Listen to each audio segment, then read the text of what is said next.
ہم دیکھتے ہیں کہ نبی کریم صلی اللہ علیہ وآلہ وسلم نے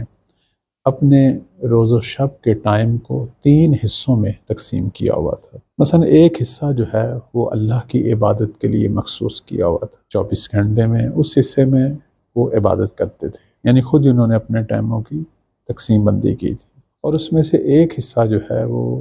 اپنے گھر والوں کو، اپنی بیگمات کو اور اپنے بچوں کو دیتے تھے، اور تیسرا جو ٹائم ہے وہ انہوں نے اپنے لیے اور اپنے دوستوں، اصحاب جو بھی ان کی طرف رجوع کیا کرتے تھے